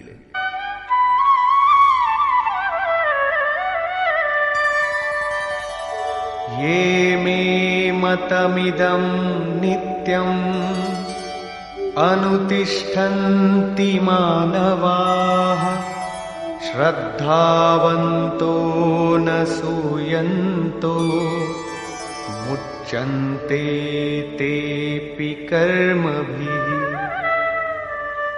অর্জুন, যারা দোষ ও দৃষ্টি শূন্য হয়ে শ্রদ্ধাবান আত্মসমর্পণের সঙ্গে আমার এই মতের সর্বদা অনুষ্ঠান করেন যে যুদ্ধ করো, তারা সকল কর্ম থেকে মুক্ত হন। যোগেশ্বর শ্রীকৃষ্ণের এই আশ্বাস কেবল হিন্দু, মুসলমান অথবা খ্রিস্টানদের জন্য নয়, পরন্তু মানুষ মাত্রের জন্য। তার বাণী হল যুদ্ধ করো। এই আদেশ থেকে মনে হয় যেন এই উপদেশ কেবল যুদ্ধাকাঙ্ক্ষী ব্যক্তিদের জন্যই ছিল। অর্জুনের সম্মুখে সৌভাগ্যবশত কুরুক্ষেত্রের যুদ্ধের পরিস্থিতি ছিল, কিন্তু আপনার সম্মুখে কোনো যুদ্ধস্থিতি নেই। তাহলে গীতা শাস্ত্রের উপদেশ আপনার কি কাজে লাগবে? কারণ কর্ম থেকে মুক্ত হওয়ার একমাত্র উপায় যুদ্ধ। এটা তাদের জন্য বিবৃত করা হয়েছে, বাস্তবে কিন্তু তা নয়। বস্তুত এটা অন্তর্দেশের যুদ্ধ, ক্ষেত্র এবং ক্ষেত্রজ্ঞের, বিদ্যা এবং অবিদ্যার, ধর্মক্ষেত্র এবং কুরুক্ষেত্রের সংঘর্ষ। আপনি যেমন যেমন ধ্যানে চিত্তকে নিরুদ্ধ করবার চেষ্টা করবেন, তেমন তেমন বিজাতীয় প্রবৃত্তিগুলি বিঘ্নরূপে ভয়ঙ্করভাবে আক্রমণ করবে। তাদের শান্ত করে চিত্তকে নিরুদ্ধ করার চেষ্টাই যুদ্ধ। যিনি দোষ দৃষ্টি মুক্ত হয়ে শ্রদ্ধাপূর্বক এই যুদ্ধে প্রবৃত্ত হন, তিনি কর্মবন্ধন থেকে, বারবার আসা যাওয়া থেকে সম্পূর্ণরূপে মুক্ত হয়ে যান। যারা এই যুদ্ধে প্রবৃত্ত হয় না, তাদের কোন গতি হয়? এ প্রসঙ্গে বলছেন, ये त्वेतदभ्यसूयन्तो नानुतिष्ठन्ति मे मतम् सर्वज्ञानविमूढांस्तान् विद्धि नष्टान चेतसः।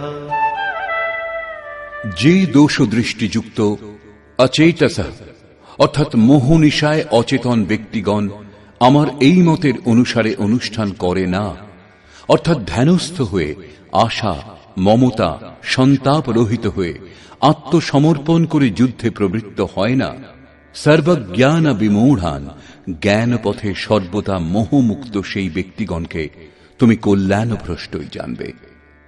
যদি এটাই সত্য, তাহলে লোকে এর অনুষ্ঠান করে না কেন? এই প্রসঙ্গেও বললেন, सदृशं चेष्टते स्वस्याः प्रकृतेर्ज्ञानवानपि प्रकृतिं यान्ति भूतानि निग्रहः किं करिष्यति। সকল প্রাণী নিজের প্রকৃতিকে অনুসরণ করে, স্বীয় স্বভাবের বশীভূত হয়ে কর্মে অংশগ্রহণ করে। প্রত্যক্ষদর্শী জ্ঞানীও নিজের প্রকৃতির অনুরূপ কার্য করেন। প্রাণী নিজের কর্ম অনুসারে আচরণ করে, জ্ঞানী নিজ স্বরূপ অনুসারে। যেমন যার প্রকৃতির প্রভাব, সে সেরকমই কার্য করে থাকে, এটা স্বতঃসিদ্ধ। কেউ এর হাত থেকে নিস্তার পায় না। এই কারণেই সবাই আমার মতানুযায়ী কর্মে প্রবৃত্ত হতে পারে না। তারা আশা, মমতা, সন্তাপ, শব্দান্তরে রাগ, দেশ এদের ত্যাগ করতে পারে না, যার জন্য কর্মের সম্যক আচরণ হয় না। একেই আরো স্পষ্ট করলেন এবং অন্য কারণ দেখালেন। ইন্দ্রিয়স্যেন্দ্রিয়স্যার্থে রাগদ্বেষৌ ব্যবস্থিতৌ তয়োর্ন বশমাগচ্ছেৎ তৌ হ্যস্য পরিপন্থিনৌ। ইন্দ্রিয় এবং ইন্দ্রিয়গুলির ভোগে রাগ দেশ স্থিত, এই দুটির বশীভূত হওয়া উচিত নয়। কারণ এই কল্যাণ পথে কর্মমুক্ত হওয়ার প্রত্যক্ষ পদ্ধতিতে রাগ ও দেশ শত্রু হিসেবে দুর্ধর্ষ আরাধনাতে বাধার সৃষ্টি করে। শত্রু যখন অন্তরে, তখন বাইরে কার সঙ্গে কেই যুদ্ধ করবে?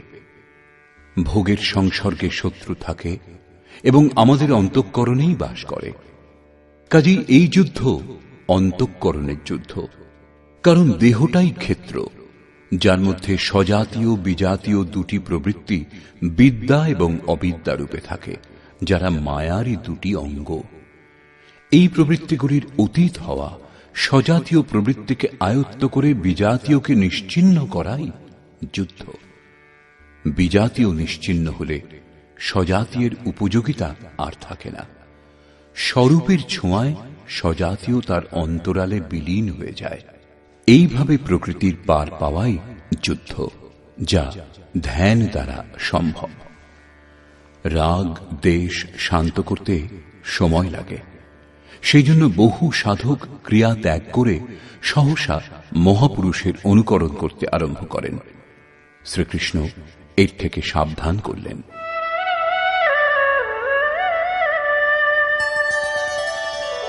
শ্রেয়ান স্বধর্মো বিগুণঃ পরধর্মাৎ স্বনুষ্ঠিতাৎ স্বধর্মে নিধনম শ্রেয়ঃ পরধর্মো ভয়াবহ।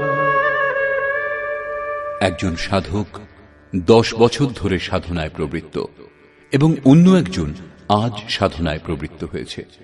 উভয়ের ক্ষমতা এক হবে না। প্রারম্ভিক সাধক যদি তার অনুকরণ করে, তাহলে সে তার নিজের যোগ্যতাটুকুও হারিয়ে ফেলবে। এই প্রসঙ্গেই শ্রীকৃষ্ণ বলছেন, উত্তম রূপে আচরিত পরধর্ম অপেক্ষা গুণরহিত নিজ ধর্ম অধিক উত্তম। কর্মে প্রবৃত্ত হওয়ার স্বভাবজাত ক্ষমতাই স্বধর্ম। নিজের ক্ষমতা অনুসারে সাধক কর্মে প্রবৃত্ত হলে একদিন মুক্তি লাভ করে। অতএব স্বধর্ম আচরণে মৃত্যুও পরম কল্যাণকর। যেখানেই সাধনে ছেদ পড়ে, আবার দেহ লাভ করার পর সেখান থেকেই পুনরায় যাত্রা আরম্ভ হয়। আত্মার মৃত্যু হয় না। দেহের, বস্ত্রের পরিবর্তন হলেও বিচার বুদ্ধি বদলায় না। নিজের থেকে শ্রেষ্ঠ ব্যক্তির অনুকরণ করতে আরম্ভ করলে সাধক ভয় পাবেন। ভয় প্রকৃতিতে হয়, পরমাত্মায় নয়। প্রকৃতির আবরণ আরো ঘনীভূত হবে। ভগবৎ পথে অনুকরণের বাহুল্য দেখা যায়। একবার পূজ্য মহারাজজির প্রতি আকাশবাণী হয়েছিল যে তিনি যেন অনুসূয়াতে গিয়ে বসবাস করেন। তখন তিনি জম্মু থেকে চিত্রকূট এসেছিলেন এবং অনুসূয়ার ঘোর জঙ্গলে বাস করতে আরম্ভ করেছিলেন। অনেক মহাত্মা ওই পথ দিয়ে যাতায়াত করতেন। তাদের মধ্যে একজন লক্ষ্য করেছিলেন যে পরমহংসজি দিগম্বর অবস্থাতে থাকেন এবং তার সম্মানও অনেক। তখন সেই মহাত্মাও কৌপিন ত্যাগ করলেন। দণ্ডকমণ্ডলু অন্য এক সাধুকে দিয়ে ত্যাগী দিগম্বর সেজে বসলেন। কিছুকাল পরে এসে দেখলেন পরমহংসজি লোকের সঙ্গে কথাবার্তা বলেন, প্রয়োজন মতো সময় সময় তাড়না দেওয়ার ছলে অপশব্দও ব্যবহার করেন। মহারাজজির প্রতি আদেশ হয়েছিল তিনি যেন ভক্তদের কল্যাণার্থে কিছু তিরস্কার করেন, এই পথের পথিকদের ওপর প্রখর দৃষ্টি রাখেন। মহারাজের অনুকরণ করে সেই মহাত্মাও গালাগাল দিতে আরম্ভ করলেন, কিন্তু তার পরিবর্তে লোকেও তাকে ভালো মন্দ দু কথা শুনিয়ে দিত। তিনি তখন বলেছিলেন, পরমহংসজিকে কেউ কিছু বলে না, আর এখানে তো মুখে মুখে জবাব দিচ্ছে। বছর 2 পরে ফিরে এসে সেই মহাত্মা দেখেছিলেন যে পরমহংসজি গদিতে বসে লোকে পাখা দিয়ে বাতাস করছে, চামর ব্যজন করছে। তিনিও দেখা দেখি সেই জঙ্গলের এক ভাঙা বাড়িতে তক্তাপোষ আনিয়ে তাতে গদি পেতে 2টি লোক নিযুক্ত করলেন চামর ব্যজন করবার জন্য। প্রতি সোমবার ভিড়ও হতে লাগল। পুত্রের ইচ্ছুক 50 টাকা দিন, কন্যার ইচ্ছুক 25 টাকা দিন, পরন্তু কথায় বলে উঘরে অন্ত না হই নিবাহ। 1 মাসের মধ্যেই সেই সাধুকে সে স্থান ত্যাগ করে অন্যত্র যেতে হয়েছিল। মান প্রতিষ্ঠা সব খুইয়ে বসেছিলেন। এই ভগবৎ পথে অনুকরণের কোনো স্থান নেই। সাধকের উচিত স্বধর্মেরই আচরণ করা। স্বধর্ম কি? 2য় অধ্যায়ে শ্রীকৃষ্ণ স্বধর্মের উল্লেখ করেছিলেন। স্বধর্ম লক্ষ্য করলেও তুমি যুদ্ধ করার উপযুক্ত পাত্র। এর চেয়ে শ্রেষ্ঠ কল্যাণকর পথ ক্ষত্রিয়ের জন্য আর নেই। স্বধর্মে অর্জুন ক্ষত্রিয়। যোগেশ্বর সংকেত করলেন, অর্জুন, যারা ব্রাহ্মণ তাদের জন্য বেদের উপদেশ ক্ষুদ্র জলাশয়ের তুল্য। তুমি বেদের ঊর্ধ্বে ওঠো এবং ব্রাহ্মণ হও, অর্থাৎ স্বধর্মে পরিবর্তন সম্ভব। এখানে পুনরায় বললেন, রাগ দেশের বশীভূত হইও না, এদের কাটিয়ে ওঠো, স্বধর্মই শ্রেয়স্কর। তার বলবার অর্থ এই নয় যে অর্জুন কোন ব্রাহ্মণের অনুকরণ করে তার মতো বেশভূষা ধারণ করুক। কর্মের একমাত্র পথকেই মহাপুরুষগণ 4টি শ্রেণীতে বিভক্ত করেছেন: নিকৃষ্ট, মধ্যম, উত্তম এবং অতি উত্তম। এই শ্রেণী বিভাগকে সাধকের জন্য ক্রমশ শূদ্র, বৈশ্য, ক্ষত্রিয় এবং ব্রাহ্মণের সংজ্ঞা দিলেন। শূদ্র স্থিতি সেবা ধর্ম থেকেই কর্মের আরম্ভ হয় এবং সাধনাক্রমে ওই সাধকই ব্রাহ্মণের স্থিতি লাভ করতে পারেন। এর পরের অবস্থাতে সাধক যখন পরমাত্মায় স্থিতি লাভ করেন তখন ন ব্রাহ্মণ ন ক্ষত্রিয় ন বৈশ্য ন শূদ্র চিদানন্দরূপ শিবোহম শিবোহম। তিনি বর্ণগুলির ঊর্ধ্বে উঠে যান। এ কথাই শ্রীকৃষ্ণও বললেন যে চাতুর্বর্ণং ময়া সৃষ্টং, এই 4 বর্ণের সৃষ্টিকর্তা আমি। তাহলে কি জন্মের আধারে মানুষের জাতি বিভাগ করা হয়েছে? না, গুণ কর্ম বিভাগশ, গুণের আধারে কর্ম বিভাগ করেছি। কর্ম কি? তা কি সাংসারিক কর্ম? শ্রীকৃষ্ণ বললেন, না, তা হল নিয়ত কর্ম। এই নিয়ত কর্ম কি? তিনি বললেন, যজ্ঞের প্রক্রিয়াই নিয়ত কর্ম, যার দ্বারা শ্বাসকে প্রশ্বাসে আহুতি, প্রশ্বাসকে শ্বাসে আহুতি, ইন্দ্রিয় সংযম ইত্যাদি, যার শুদ্ধ অর্থ হল আরাধনা, যোগ সাধনা। আরাধ্য দেব পর্যন্ত পৌঁছিয়ে দেয় যে বিধি বিশেষ, তাই হল আরাধনা। এই আরাধনা কর্মকেই 4টি শ্রেণীতে বিভাগ করা হয়েছে। যার যেমন ক্ষমতা, সেই ক্ষমতা অনুযায়ী নিজ শ্রেণী থেকেই তার আরম্ভ করা উচিত। একেই বলে সকলের নিজ নিজ ধর্ম। যদি কেউ শ্রেষ্ঠ পুরুষের অযৌক্তিক অনুকরণ করে তাহলে তা বিড়ম্বনার কারণ হয়ে দাঁড়ায়। তার নাশ হবে না, কারণ এতে বীজের নাশ নেই, কিন্তু সে প্রকৃতির চাপে ভয়াক্রান্ত, দিনহীন নিশ্চয়ই হয়ে যাবে। যদি প্রথম শ্রেণীর কোনো ছাত্র স্নাতক শ্রেণীতে বসতে আরম্ভ করে তাহলে কি তার পাঠ্য বিষয় বোধগম্য হবে? সে প্রারম্ভিক বর্ণমালা থেকেও বঞ্চিত হয়ে যাবে। অর্জুন প্রশ্ন করলেন যে মানুষ স্বধর্মের আচরণ করতে পারে না কেন? अर्जुन उवाच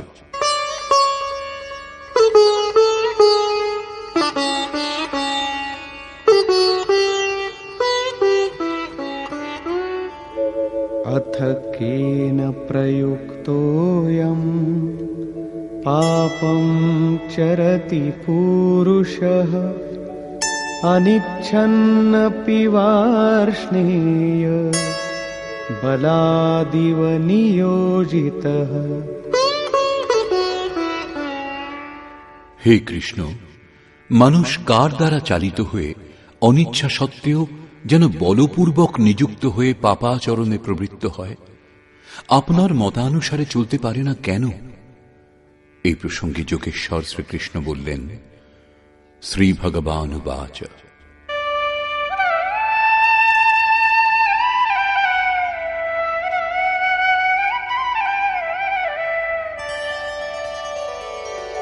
काम एष क्रोध एष रजोगुणसमुद्भवः महाशनो महापाप्मा विद्येनमिह वैरिणम्।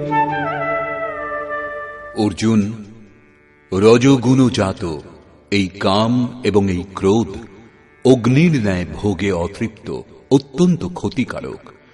কাম ক্রোধ রাগ দেশের পূরক। একটু আগেই আমি যা চর্চা করেছি, এই বিষয়ে তুমি এদেরই শত্রু জানবে। এখন এদের প্রভাব সম্বন্ধে বলছেন।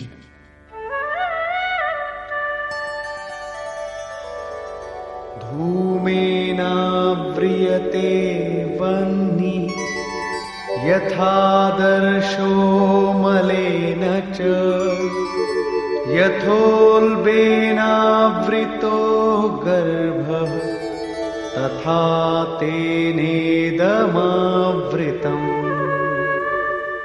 যেরূপ ধূম দ্বারা অগ্নি, ময়লা দ্বারা দর্পণ এবং জরায়ুর দ্বারা গর্ভ আবৃত থাকে, সেরূপ কাম ক্রোধাদি বিকার সমূহ দ্বারা এই জ্ঞান আবৃত থাকে। ভিজে কাঠ জ্বালালে কেবল ধোঁয়াই হয়, আগুন থাকা সত্ত্বেও শিখার রূপ নিতে পারে না। ময়লা দিয়ে ঢাকা দর্পণে যেরূপ প্রতিবিম্ব স্পষ্ট হয় না, জরায়ুর দ্বারা যেরূপ গর্ভ আবৃত থাকে, সেরূপ এই বিকারগুলি থাকতে পরমাত্মার প্রত্যক্ষ জ্ঞান হয় না। आवृतं ज्ञानमेतेन ज्ञानिनो नित्यवैरिणा कामरूपेण कौन्तेय दुष्पूरेणानलेन च। কৌন্তেয়, অগ্নির ন্যায় ভোগে অতৃপ্ত জ্ঞানীর চিরশত্রু এই কাম দ্বারা জ্ঞান আবৃত থাকে। এখন শ্রীকৃষ্ণ কাম এবং ক্রোধ দুটি শত্রুর কথা বললেন। এই শ্লোকে তিনি কেবল একটা শত্রু কামের বিষয় বললেন। বস্তুত কামের মধ্যে ক্রোধের অন্তর্ভাব বিদ্যমান। কামনা পূর্ণ হলে ক্রোধ শান্ত হয়, কিন্তু কামনা শেষ হয় না। কামনা পূরণে বাধা উৎপন্ন হলেই পুনরায় ক্রোধ জেগে ওঠে। কামের অন্তরালে ক্রোধ নিহিত থাকে। এই শত্রুর উৎস কোথায়, কোথায় একে খুঁজবে? শত্রুর নিবাস জানা থাকলে এর সমূল বিনাশে সুবিধা হবে। এই প্রসঙ্গে শ্রীকৃষ্ণ বললেন, ইন্দ্রিয়াণি মনো বুদ্ধি अस्याधिष्ठानमुच्यते एतैर्विमोहयत्येष ज्ञानमावृत्य देहिनम्। ইন্দ্রিয় সমূহ মন এবং বুদ্ধি, এদেরই কামের আশ্রয় বলা হয়। কাম, মন, বুদ্ধি এবং ইন্দ্রিয় সমূহের দ্বারাই জ্ঞানকে আবৃত করে জীবকে মোহমুগ্ধ করে। তস্মাৎ ত্বমিন্দ্রিয়াণ্যাদৌ নিয়ম্য ভরতর্ষভ পাপ্মানং প্রজহিয়েনং জ্ঞান বিজ্ঞাননাশনম।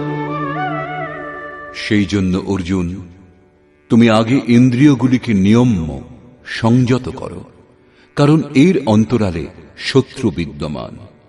তা তোমার দেহের ভিতরে বাইরে খুঁজলে কোথাও পাবে না। এটা হৃদয় রাজ্যের অন্তর্জগতের যুদ্ধ। ইন্দ্রিয় সমূহকে বশ করে জ্ঞান এবং বিজ্ঞানের বিনাশক এই ক্ষতিকারক কামের নাশ করো। কাম সহজে আয়ত্তে আসে না, অতএব বিকারের নিবাস স্থানকেই অবরুদ্ধ করো, ইন্দ্রিয় সমূহকেই সংযত করো। কিন্তু ইন্দ্রিয় সমূহ এবং মনকে সংযত করা খুব কঠিন। আমি কি তা করতে পারব? এই প্রসঙ্গে শ্রীকৃষ্ণ তাঁর সামর্থ্য বলে উৎসাহ দিচ্ছেন।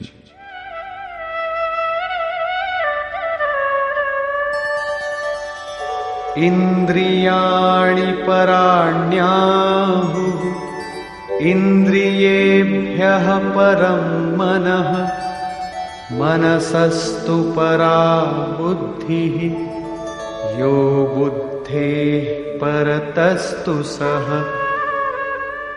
অর্জুন, এই দেহ থেকে ইন্দ্রিয়গণকে শ্রেষ্ঠ অর্থাৎ সূক্ষ্ম এবং বলবান বলে জানবে। ইন্দ্রিয় সমূহ থেকে মন শ্রেষ্ঠ এবং বলশালী, মন থেকে বুদ্ধি শ্রেষ্ঠ, এবং যিনি বুদ্ধির থেকেও অত্যন্ত শ্রেষ্ঠ তিনিই তোমার আত্মা, এবং সেই হলে তুমি। সেই জন্য ইন্দ্রিয় সমূহ, মন এবং বুদ্ধি নিরুদ্ধ করতে তুমি সক্ষম।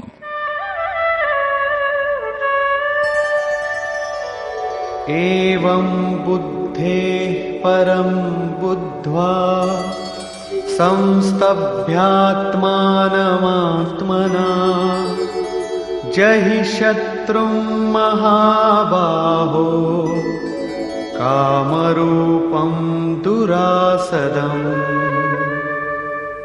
এইরূপ বুদ্ধি থেকে শ্রেষ্ঠ অর্থাৎ সূক্ষ্ম এবং বলবান স্বীয় আত্মাকে জেনে আত্মবল বুঝে বুদ্ধি দ্বারা নিজ মনকে বশ করে অর্জুন এই কামরূপ দুর্জয় শত্রুর নাশ করো।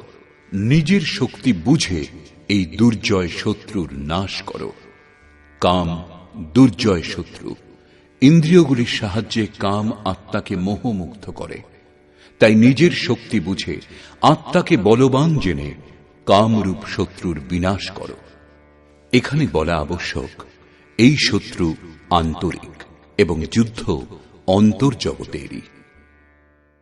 নিষ্কর্ষ, প্রায় গীতা শাস্ত্রের যারা ভক্ত এবং ব্যাখ্যাকার তারা বর্তমান অধ্যায়ের নাম কর্মযোগ দিয়েছেন, কিন্তু এটা সঙ্গত বলে মনে হয় না।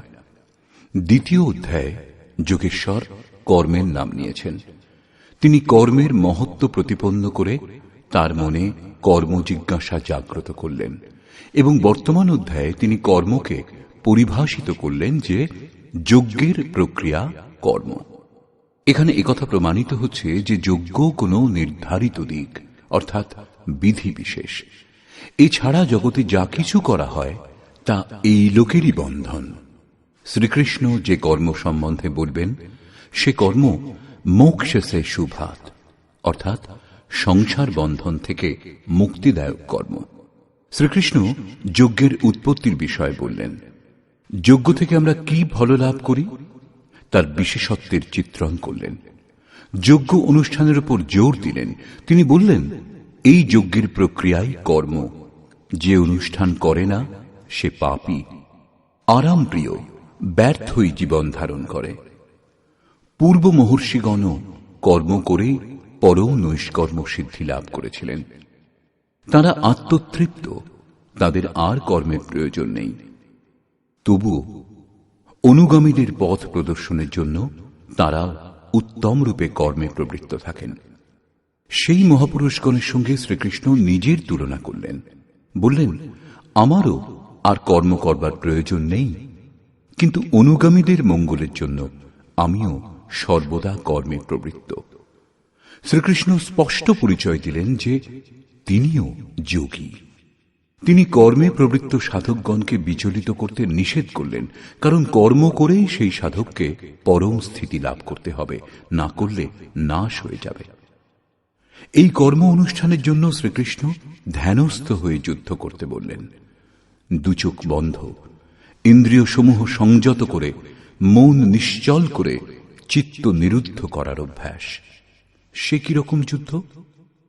না সে সময় কাম, ক্রোধ, রাগ, দেশ ইত্যাদি সাধকের জন্য বাধক হয়ে দাঁড়ায়। এই বিজাতীয় প্রবৃত্তিসমূহের হাত থেকে উদ্ধার হওয়ার চেষ্টাই যুদ্ধ। আসুরী সম্পদ কুরুক্ষেত্র। বিজাতীয় প্রবৃত্তিগুলির এক একটাকে নাশ করে ধ্যানে মগ্ন হওয়ার চেষ্টাই যুদ্ধ। বস্তুত ধ্যানেই যুদ্ধ নিহিত। বর্তমান অধ্যায়ের সারাংশ এটাই। এতে যজ্ঞের বাস্তবিক স্বরূপ স্পষ্ট হয়নি, কর্মের বিধিবিধানেরও সম্যক অনুভব হয়নি।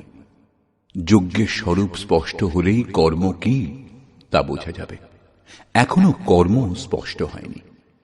বর্তমান অধ্যায়ে কেবল স্থিতপ্রজ্ঞ মহাপুরুষের প্রশিক্ষণাত্মক দিকের ওপর জোর দেওয়া হয়েছে। এই নির্দেশ গুরুজনদের জন্য। তাঁরা যদি কর্মানুষ্ঠান নাও করেন তবুও তাতে তাঁদের কোনো লোকসান নেই, করলে কোনো লাভও নেই। কিন্তু যাদের অভীষ্ট পরম গতি, তাদের জন্য যদি নিয়ম নির্দেশ না দেওয়া হয় তবে তা যে কর্মযোগ একথা বলা যাবেই বা কি করে? যোগেশ্বর বলেছেন, যজ্ঞের প্রক্রিয়াই কর্ম, কিন্তু সেই কর্মের স্বরূপ স্পষ্ট করলেন না এবং যজ্ঞ কি তা বললেন না। বর্তমান অধ্যায়ে যুদ্ধের যথার্থ চিত্রণ করা হয়েছে। সম্পূর্ণ গীতা শাস্ত্রে দৃষ্টিপাত করলে দেখা যায়, দ্বিতীয় অধ্যায়ে যোগেশ্বর বলেছেন, এই শরীর নাশবান, অতএব যুদ্ধ করো। গীতা শাস্ত্রে যুদ্ধের বাস্তবিক কারণ এটাই। পরে জ্ঞান যোগের বিষয়ে ক্ষত্রিয়ের জন্য যুদ্ধই কল্যাণের একমাত্র সাধন বলা হয়েছে। তিনি বললেন, অর্জুন, এই বুদ্ধি তোমার জন্য জ্ঞান যোগের বিষয় বলা হয়েছে। কোন বুদ্ধি? এই যে জয় পরাজয় উভয় দৃষ্টিতেই জয়লাভ হয়, এ কথা জেনে যুদ্ধ করো। চতুর্থ অধ্যায়ে বলেছেন, যোগে স্থিত হয়ে হৃদয়ে স্থিত এই স্বীয় সংশয় জ্ঞানরূপ অসি দ্বারা ছেদন করে যুদ্ধার্থে উত্থিত হও। পঞ্চম অধ্যায় থেকে দশম অধ্যায় পর্যন্ত যুদ্ধের কোনো চর্চা করেননি। একাদশ অধ্যায়ে কেবল এই বলেছেন, এই শত্রুগণ আমার দ্বারা পূর্বেই নিহত হয়েছে, তুমি নিমিত্ত মাত্র হও, যশ লাভ করো। এই মৃতদিগকে তুমি বধ করো, যিনি প্রেরক তিনি করিয়ে নেবেন, মৃতদেরই বধ করো। পঞ্চদশ অধ্যায়ে সংসারকে দৃঢ়মূল অশ্বত্থ বৃক্ষের ন্যায় বলা হয়েছে, যাকে অসঙ্গতারূপী অস্ত্র দ্বারা ছেদন করে ওই পরম পদের অনুসন্ধান করবার জন্য নির্দেশ দেওয়া হয়েছে। পরবর্তী অধ্যায়গুলিতে যুদ্ধের উল্লেখ নেই। ষষ্ঠদশ অধ্যায়ে অসুরের চিত্রণ অবশ্যই করা হয়েছে, যারা নরকগামী। শুধু বর্তমান অধ্যায়ে যুদ্ধের বিশদ বর্ণনা আছে। শ্লোক 30 থেকে 43 পর্যন্ত যুদ্ধের স্বরূপ, যুদ্ধের অনিবার্যতা, যুদ্ধে প্রবৃত্ত না হলে বিনাশ, যুদ্ধে নিহত শত্রুদের নাম, তাদের বধ করবার জন্য নিজ শক্তির আহ্বান এবং নিশ্চয়ই তাদের বধ করবার জন্য জোর দিলেন। বর্তমান অধ্যায়ে শত্রু এবং শত্রুর আন্তরিক স্বরূপ স্পষ্ট রূপে বর্ণনা করা হয়েছে, যাদের বিনাশ করবার জন্য প্রেরণা প্রদান করা হয়েছে। এই প্রকার শ্রীমদ্ ভগবৎ গীতারূপী উপনিষদ এবং ব্রহ্মবিদ্যা তথা যোগশাস্ত্র বিষয়ক শ্রীকৃষ্ণ এবং অর্জুনের সংবাদে শত্রু বিনাশ প্রেরণা নামক তৃতীয় অধ্যায় পূর্ণ হল। এই প্রকার শ্রীমৎ পরমহংস পরমানন্দজির শিষ্য স্বামী অর্গড়ানন্দকৃত শ্রীমদ্ ভগবৎ গীতার ভাষ্য যথার্থ গীতাতে শত্রু বিনাশ প্রেরণা নামক তৃতীয় অধ্যায় সমাপ্ত হল। হরি ওম তৎসৎ।